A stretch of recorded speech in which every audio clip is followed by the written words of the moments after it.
Seems fair to me.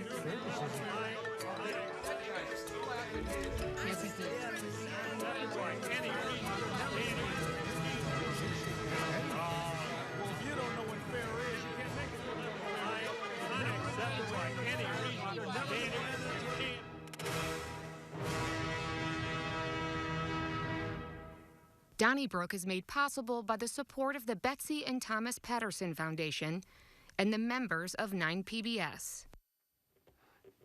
Thanks for joining us for this edition of Donnybrook. Great to have you with us. Lots to talk about. So let's first meet the panelists and then get going. She's from KTRS, Wendy Wiese. Mr. Bill McClellan from the St. Louis Post-Dispatch. Ray Hartmann from the Riverfront Times and RawStory.com. And from the St. Louis American, Alvin Reid. Ray, we're going to start with you. And a little program note. On the second half of the show, you and I will talk about gun violence in St. Louis with 3 experts. So we hope folks join us for Next Up at that time. I want to ask you about Lucas Kunce, who was not successful, the Marine veteran and attorney, when he tried to win the Democratic primary for U.S. Senate last year. But on January 6th, a noteworthy day, he threw his hat in the ring to take on the senior senator of the state of Missouri, Josh Hawley, in 2024. So the question for you, and I know you're on this program, you've extolled his virtues in the past. If he can't beat Trudy Bush Valentine in the primary, and she lost to Eric Schmidt by getting 42% of the vote, can he actually defeat Josh Hawley next year? I think he gives the Democrats their best chance, and because he speaks Missourian, if you will. He speaks to people in a language they can understand. I don't understand, and I said so at the time, why the Democrats, I think they showed their dysfunction by not realizing he was their best hope. Let's be clear. Josh Hawley, who everybody knows what I think of him. He's an insurrectionist and, in my mind, a traitor. He is also an incumbent. And so any Democrat running against Josh Hawley has an uphill struggle because incumbents win 95% of their battles. So I don't think anyone should delude themselves that anyone has a great chance going in. But if there was anybody, an incumbent, who's been such an embarrassment, we don't know what's going to happen the next 2 years, he probably is as beatable as any. And I would say that that Lucas Kunce gives Democrats their best opportunity. You were his sole defender for a long time, but he started off with that populist flamethrower thing with Trudy Bush Valentine, and he came off, at least to my mind, and a lot of people I know, as kind of as shrill. He is, calling Josh Hawley a coward, and going right for that sort of track right off the bat. I don't know how well he's going. I mean, with the red meat Democrats, he's going to do very, very well. But I don't think he has a chance. Well, I heard him speak at Bridgeton, at a rally in Bridgeton during the primary season, and I thought he sounded like Huey Long. I mean, I felt I was in Louisiana in 1930, and he was going right after the rich people, and I thought, it's remarkable. And I was surprised that, like Ray, that he didn't do better in a Democratic primary. But at least it'll be fun. For those of us who don't like Josh Hawley and don't like this manly man stuff, he's going to go right after that, and it'll be entertaining. Well, and it's an eternity. I mean, who knows? Josh Hawley, you don't know how many missteps can happen between now and then. Yeah, and the Senate won't flip between now and then, so he will be in the minority in the Senate. I'm with you, Ray. I think the Democrats really do have a chance here. I don't know that Lucas Kunce will win the nomination. I don't know that he is the best candidate, but I can name you one that's better right now, but maybe one might, pop up. Interesting. Yeah. Who's that? I don't know. I don't know.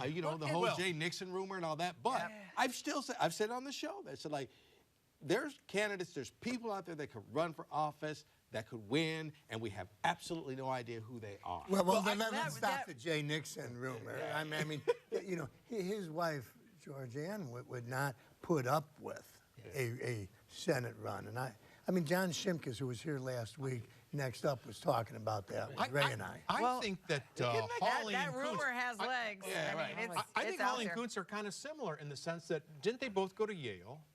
And don't they both try to be really masculine? Like Kunce wears the T-shirt. He Right. throws around the dark- F-bombs. right. He says he's going to be the grenade and blow Right, up that's the what Senate. I mean. They're the mirror image of each other. But they both do this manly man thing. But Kunce was in the Marine Corps. Kunce is and I mean, Kunce can back it up. I mean, where Josh Hawley, it's all a little phony. Where like he really likes Missouri, but he left to go to Stanford and then Yale. And the big tell is where you get your first job. And he got his first job in Washington, D.C. Well, Kunce Kunce is the Missouri. whether you like him or not, he is macho. I mean, he is who he says. Josh Hawley, who grew up as a banker's son and tries to act like he was, on like baling hay his whole life, is just a fraud. And there's Democratic frauds too. He's not the only one, but he is just a fraud. His whole persona. I don't know. But the thing about He's Kunce, popular in Missouri, Ray. No, He no, sure I didn't is. say He sure that. is, yeah. As I say, he's popular. I don't know if I'd call him popular in Missouri. He's certainly popular with Republicans in Missouri. And Well, this is a Republican state. well, Ray. it's not. It's actually not as I overwhelmingly. think in outstate he's popular, and he did is. defeat Claire McCaskill, who I was mean, a look, very I solid didn't you hear me candidate. say he's going to be difficult to beat? I think his cause is popular. I don't Okay. think Josh Hawley is All right, popular. well, we have a chance to talk about this before the 2024 I primary just think for it's sure. fantastic to listen to you guys rating masculinity. I just think that's so much fun. No, let's that's hear Josh you. Hawley's Is he bringing this masculine, up. Wendy? Is Josh Okay. Hawley masculine? That's a good point. Let's move on to Illinois. Okay. Where Illinois this week became the 9th state to ban assault rifles and pistols, as well as high-capacity ammunition magazines. Now, there's some fine print in this legislation that was signed by Governor Pritzker. If you already have, let's say, an AK-47, you can keep it. You have to register it, however, and you can only have it on private property. And so there's some details there, but by and large, the governor said no to these assault rifles and pistols. But at least 6 sheriffs from various counties have said that they're not going to enforce it. So what do you think? Well, and the legislature was with the governor too. That's right. So this is it's apparently a very popular move, but the Second Amendment folks have their lawsuits. They are ready to go. But what struck me is that the point of the argument against these weapons is reducing the number of weapons on the street. And then you hear that when word gets out that this is coming, the gun shops can't keep up with the demand. So I think in a bizarre way, you're making the problem even worse because people who maybe weren't interested in owning a gun now are interested in owning a gun. I don't buy that. Well, that's fine. I don't buy it. I mean, I've heard that argument before. I don't buy it. I do think that the simple concept of people understanding that civilians should not possess weapons of war Agreed. is so sound. And by the way, I understand your point. I mean, I'm sure there will be a little spike, but it's worth it because civilians shouldn't own weapons of war. By the definition of the NRA, they ought to be able to have. But criminals, it's okay if they do, right? No, it isn't. And Well- the point is that we've got to do something to reduce the amount of military armaments in the civilian population. Okay, I hear that. I agree with that. But my point in this is, okay, City of St. Louis. Say, like, forget that. You get caught with an automatic rifle within the city limits, we're going to send you to jail in the city of St. Louis. Because you could say the same tack that these 6 sheriffs of these counties say, like, well, we're just not going to pay attention to that state law. Well, let's start picking and choosing our state laws that we are going to pay attention to, right? And then, like, say, like, well, we're following these sheriff's leads. Who's right, United States Supreme Court? Well, we already do pick and choose. I mean, our prosecutors here, and I support them, have long said that we're not prosecuting low-level marijuana cases, and if abortion, we're not going to support anything against them. So people already do pick and choose. Well, I'm just saying guns can be taken to that level too. Okay. Yeah, I agree. And I mean, the voters can decide I'm not that worked up about these sheriffs. I mean, I don't like what they're saying, but. Now, what's but interesting, the- I think, and he's going to join us in the second half. Doug Schurer is a trauma surgeon at BJC. He has said before that the big problem, he sees a lot of gunshot wounds, that's his job. The big problem is not the assault rifle. It's the regular handgun. That's what he's seeing a lot. Well, but handguns ain't going in schools and killing a bunch of people. And handguns ain't massacring folks in. But in terms of numbers, in they are. terms of numbers, if you add them all up. Okay. Well, that'll be the second half. Bill McClellan, we wanted to go to you when it came to a matter of a dress code. And in Jefferson City, some lawmakers want a dress code for the female representatives and senators, and that is that they would have to wear jackets. The dress code for the women would be business attire, and you'd have to wear, if you're a female lawmaker, a jacket. Some have suggested, well, maybe a cardigan could be substituted. The idea is to, add a certain sense of level of decorum that's acceptable. What do you think? I like the word decorum, and I don't have a problem with that. I mean, on this show, with our very first show, when Martin Dugan called up all those years ago and said, Bill, would you like to participate in this round-robin discussion? And I said, sure, Martin. And I came, and the next day he called me and he said, everything's great, but the station says you got to wear a jacket. And I have, in all those since years, I wear a sport jacket. And the male legislators have to wear sport jackets and ties, and I think that's a good thing. And the women and Wendy, we don't have a dress code for women on this show, but you always dress appropriately. Thank you, Bill. Said the man, right? Said the guy. And he's masculine.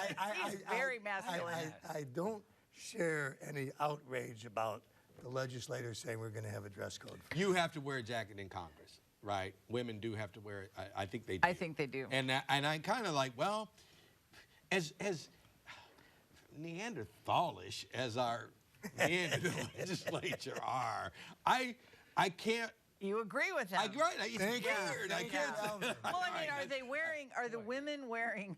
Are they wearing tank tops, midriff-bearing yoga outfits? Or, Well, I mean, as you know, the legislature's not in session during the summer. Right. So that's really not a problem. I like a jacket. However, I think that there's a freedom of speech component when it comes to wearing clothing, and I just don't see how one elected lawmaker can tell another elected lawmaker what he or she should be wearing. We've had a lot of conversations in 36 years, but arguing with McClellan about a dress Fashion. code, I'm not. you might have to go I'm home not and even write this in your diary. Where's the I'm jacket? not. I think of Jim Jordan, the right-wing, who never wants to wear a coat. In Congress, it's the context of this. No matter how we kind of rationalize it, is some male. We talk about, again, the testosterone flowing, some MAGA types wanting to make a little statement to see how many people they can tweak. Women Republicans. Well, wait. Also, the it's like, how many Democratic women are there? So, and I guarantee you, they dress better than most of the women that are down there. So this is not aimed at them, because I guarantee you they dress better than the majority of for the example, women. Right. when Maria Chappelle Nadal was there, she was always very splendidly turned out. She wore dressy blouses. You can't say like, oh, you're trying to make a point against the Democratic ladies. Right. No, I don't know where this is coming from. The Post-Dispatch, I'll tell you who it's aimed at. The Post-Dispatch story about this made Raw story as a national item. It's aimed at just national MAGA headlines. And of course, it's without merit, and it's nothing. Remember, this is nothing's happened. Of course, Alvin, you and I are not only wrong. Of course it's not without merit. However, I'll repeat myself. The fact is, it's one of those early. It's a good column stuff. It's one of those early in the session things that isn't going to matter by merit. And I will add a brief editor's note, because I know our viewers won't say anything to anybody. Dr. Mary McClellan is at book club tonight. So maybe that had a little bit to do with this position. As we move along. That's true. Alvin, there's a Missouri student who, on her Snapchat account, in a direct message to another student, not only said the N-word, but a horrible, reprehensible joke that if more people died, we'd have more vacation days. And she's referring to the Martin Luther King holiday. It was terrible. Many students on the campus and professors said, you know, that gal has to go. But the university took a look at the case and said, well, it was directed to one person. It was shared widely by somebody else without the writer's permission, the student's permission. It wasn't harassment. It wasn't a threat. And according to the First Amendment, she's got a right to say things even if we find it to be dreadful. So they're not suspending or expelling her. How do you feel about that? Well, I'm kind of dismayed by it. I think this is not just a University of Missouri problem. I think this is a problem all over the country where, okay, right now you could say pretty much anything you want to about some other race or some other gender or whatever, and then the university says, like, well, you have a right because it's the First Amendment. You got to draw a line, you know, someplace. You got to say, like, we're just not going to have this on our campus. Go to school someplace else, and we know you're going to sue. That's fine, all right? But they back down, and quite frankly, I think right now, if you're white and you say something about somebody who is black, you got like about a 99.5% chance of nothing happening to you, and half of this state thinks you're lucky that she just said something instead of like shoot you because she would have got away with that too. And you are the standard bearer of the University of Missouri, all right, at that campus. And you need to behave like it no matter who is in the legislature or no matter who is putting pressure on you. This is the one place where civil thought is supposed to reign. And I don't care what state you're in. And if you give in to this, First Amendment, oh, we couldn't do this or we couldn't do that, well, then it's just like anything goes. And I'm very disappointed. I disagree with you, Alvin. I think that this was a one-on-one communication and despicable, and I very much dislike this Turning Point USA, the group that this woman was president of, and they're the ones, the young people in Arizona who put up Kerry Lake. I mean, I disagree with everything they do, but I think private correspondence between one person and another, I don't think the university should intervene. I don't know, you know, people throw around the First Amendment so often, and the First Amendment is very specific about the government. You know, we don't have First Amendment rights to say what we want and not have something bad happen to us. So we can get fired. There's no First Amendment right not to get fired, not to get ridiculed, not to get whatever. I think the only possible, and certainly if she was involved in extracurricular activities and the university wanted to ban her from that, sure. Absolutely they should be able to. I'm not being a lawyer. The only question I have, and I basically agree with Alvin's sentiment on this, and it's not about, is whether the university could actually expel her as a state institution. As a private school, it certainly could. As a state institution, there really might be a First Amendment argument that she couldn't be expelled. But other than that, I think people need to actually maybe study. And the kids can ostracize her. And they will. Absolutely. And they will. Whether they could actually physically. No, they won't. I think, no, the black kids will be scared to go within 100 yards of her, and the white kids will carry her on their shoulders. No, I agree with that, but I'm just saying, I think expelling her by a state university might actually be a First Amendment. Yeah, I think that this is a disservice to the student. I think even though this is somebody who is completely just so clearly wrong-headed and young and stupid. I mean, I never use that word, but you know, force them to go to the Civil Rights Museum in Memphis, Tennessee on their own dime. Force them to see the gravity of what they're talking about, but to act like this is that it didn't happen, you're not doing her a favor, because when she gets out in the world, well, no, there are consequences. She can run for governor of Arizona and almost win. Yeah. Well, yeah. But you know, I mean, you have to protect the speech that you find abhorrent. Right. That's why Nazis can march in Skokie. I think a university is a laboratory. A university, in my mind, is a laboratory. Right. And you can allow anybody to come on the campus and speak. They can say whatever they want to, but you are a student at this university. Oh, and by the way, you had to apply and be accepted to go to school here. It's not like we just show up at the show. You wouldn't be accepted now. But I will say, she used the N-word, which is wrong. That's not material to this. The question is is to the point is, I just think Well, it it's is a kind of legal. material. I think No, it is it material. isn't, And the point actually, I was going to, because it's not. why do you think it's not material? Well, because I mean, we all know how heinous this person is. I don't view her as. Well, we don't know her at all. Well, except for that we know one enough line. about her, I think. But the point is, I do anyway. I'll say I do. But I think the question again, as a legal matter, is if it's a state university, I don't know if expelling can be done. Everything else can. Suspending. Now, you can let's move on. suspend. Okay. Let's They move can on. do other stuff. Bill McClellan, last year, St. Louis City took some of its pandemic money from the American Rescue Pandemic Funds and sent out $500 checks to 9,000 plus individuals. Now, Sharon Tyus, a member of the Board of Aldermen, wants to know to whom those checks were written because nobody in her ward, she claims, has received the money. And in the spirit of transparency, she says, okay, let's find out who is getting $500 checks. Were they supporters of the mayor or detractors or whatever? And we have had some stories recently where federal money has been used in weird ways, like the story in the Post-Dispatch this week by Jacob Barker, that the USDA Food Distribution Network was being run out of Elmo's Love Lounge on Olive and University City, among other weird things lately. So do you think that in the spirit of transparency, we should know who's getting those $500 checks? Who was selected by the city to receive them? I think so. I mean, I've had my personal issues over the years with Sharon Tyus, as most of us probably have. But I think she makes a good point. I mean, the idea that this public money is going out and we have no idea to whom. And if Sharon Tyus says, hey, nobody in my ward's getting it, and given the recent history that you speak of, Charlie, I don't think it's outrageous to say who's getting the money. Well, the mayor's office is trying to make this about privacy. You know that this is a privacy And matter. that's an argument. Well, but Sharon Tyus, to her credit, she shot back quickly. You know that this is a public expenditure, and that you have every right. We have every right as elected officials to know where this money is going.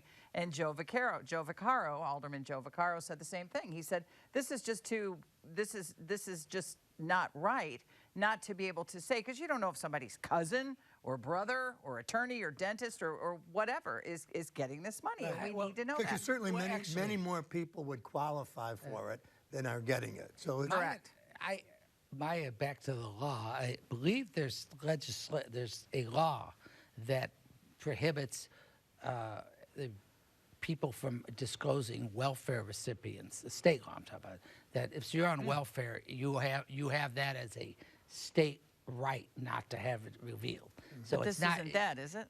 Well, I mean, this is I think this would be covered by that. I think that I happen to see, and I know for a fact other alder persons could see, a breakdown by ward that shows, and it's not just for Sharon Tyus, all the wards, and I believe there were, she would have had that information and pretended not to know it, which is 403 people in her ward got this assistance. So she knew that, and because I know other aldermen know it, and they all 28 wards had people in their ward that got this assistance, and it's broken down by number. So she's not being honest about that, in my opinion.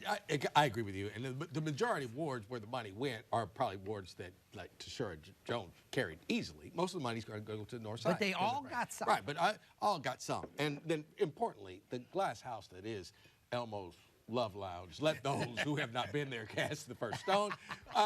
But, you know, like this little 500, like, piecemeal, I quake when you put it in with this whole-scale fraud thing going out there. I think I won't say everybody, who knows, but these $500 divvies out, I don't see this as political corruption, and I think Sharon is just kind of making waves. She wants to run for president of the Board of Aldermen, and I think it's more about getting her name 60 out. seconds to go. Wendy, Fox 2 took a look at Highway 70. Apparently, trash is everywhere. And MoDOT's Bob Becker was interviewed. He said, look, we're filling potholes. At this time of year, we just can't pick up the trash. But there are still visitors to the region. Right, and they were talking about the fact, at least on the report, that it's the brutal winter. We've had we've had like a early spring, so I don't know how difficult it is to schedule the cleanups when you see the weather forecast, you know, for the next week. But this is, we are really reaching maximum, I think, density here. And if you divvied out $500 for people to go out there and pick up trash, people would have a problem with it. You know, like, oh, we're paying people to pick up the trash, right?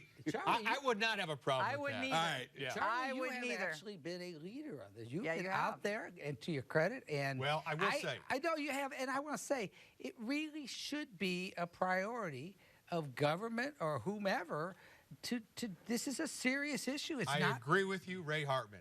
Although I will say I just got back from Arizona, and Highway 10 is a mess. Got to clean that up, Arizona, if you're watching. Let's go to the old mailbag and see what people had to say about last week's show. Thanks for the 30 minutes with John Shimkus. He reminded me of what a congressional representative should be. That from Mimi Lamas.